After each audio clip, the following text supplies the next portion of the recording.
Hello dear friends, welcome to my channel best for banking.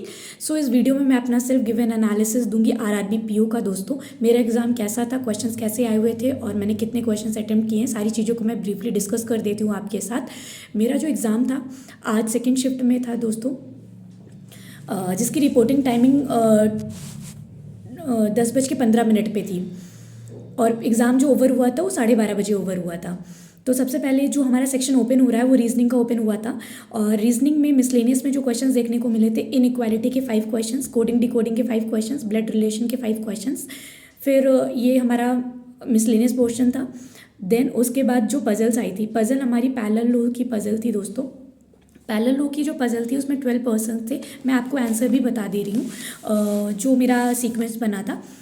SP ये मैं बता रही हूँ जो लोग साउथ की तरफ फेस कर रहे थे, SPQTRU, और जो लोग नॉर्थ की तरफ फेस कर रहे थे उनका सीक्वेंस था DEBFAC।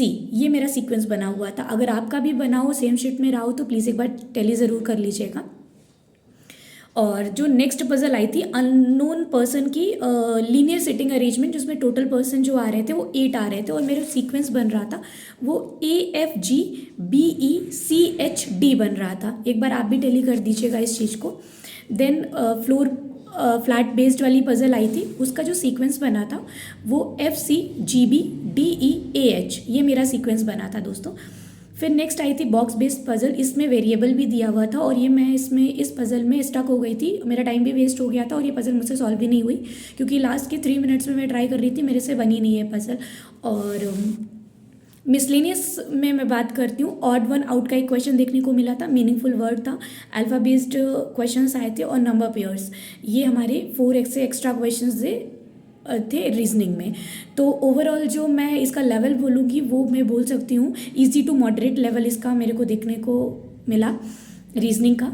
और जो मेरे अटेम्प्ट हुए हैं रीजनिंग में वो 28 क्वेश्चंस ही सिर्फ हुए हैं, क्योंकि ब्लड रिलेशन में एक कंडीशन लास्ट में दी थी, G is the sister in law of H something ऐसे करके कुछ दिया था, वो सेट नहीं हो रही थी मेरे से और मैं उसमें भी फंस गई। वो 3 मार्क्स का वहाँ पे भी मेरे उससे लूज़ हो गया मेरे वहाँ पे।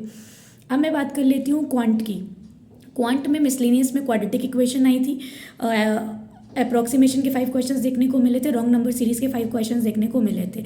रॉन्ग नंबर सीरीज़ में बोल सकती हूँ कि ये ट्रिकी थी क्योंकि इसके पैटर्न मेरे से तो जल्दी से फाइंड आउट नहीं हो पा रहे थे, थोड़ी सी ट्रिकी साइड पे थी। फिर जो हमारी DI आई थी वो बार ग्राफ पे था, बार ग्राफ में दे रखा था संडे से लेकर वेंसडे तक का टेबल बनी हुई थी। बार ग्राफ में चार्ट जो होता है और एक का जो डिवीज़न था वो 2 का डिवीज़न था, 0 से 8 तक की स्लॉटिंग की थी और 4 का डिवीज़न थी बीच में, तो एक लाइन की वैल्यू जो निकल रही थी वो 2 निकल रही थी और AB करके डेटा दे रखा था, उसी पे क्वेश्चंस थे, 5 to 6 क्वेश्चंस थे इस वाले पे। और क्वेश्चंस इजी मैं बोल सकती हूँ मॉडरेट लेवल थे, थोड़ा सा टाइम लग रहा था पर बन रहे थे सारे क्वेश्चंस। फिर आई थी एक हमारी टेबलर DI आई थी, टेबलर DI में क्या था, ABCD करके दे रखा था, उसमें आपको नंबर ऑफ मेल्स दे रखे थे और मेल्स का आउट ऑफ टोटल का % दे रखा था, तो उससे आपको फीमेल कैलकुलेट करके टोटल निकालना था। फिर उस पर बेस्ड क्वेश्चंस काफ़ी थे। इसमें एक क्वेश्चन था दोस्तों, थोड़ा सा मेरे को ट्रिकी लग रहा था, जिसमें ग्रेजुएट और नॉन ग्रेजुएट करके दे रखे थे, उनको रेशियो दे रखा था और फिर उन्होंने ग्रेजुएट आई थिंक पूछा था, C में कितना ग्रेजुएट है, BC का डेटा दे रखा था। तो जो क्वांट था वो मॉडरेट में बोलूँगी और जो मेरे अटेम्प्ट हुए हैं वो 23 क्वेश्चंस हुए हैं क्वांट में। और बस ये पूरी थी मेरी एनालिसिस दोस्तों। मुझे ओवरऑल जो एग्ज़ाम का लेवल बोलूँगी मॉडरेट था। और आपका एग्ज़ाम कैसा रहा, किस शिफ्ट में था, आपने कितने अटेम्प्ट किए, ज़रूर शेयर करिएगा। मिलते हैं नेक्स्ट वीडियो में। Thank you and have a nice day.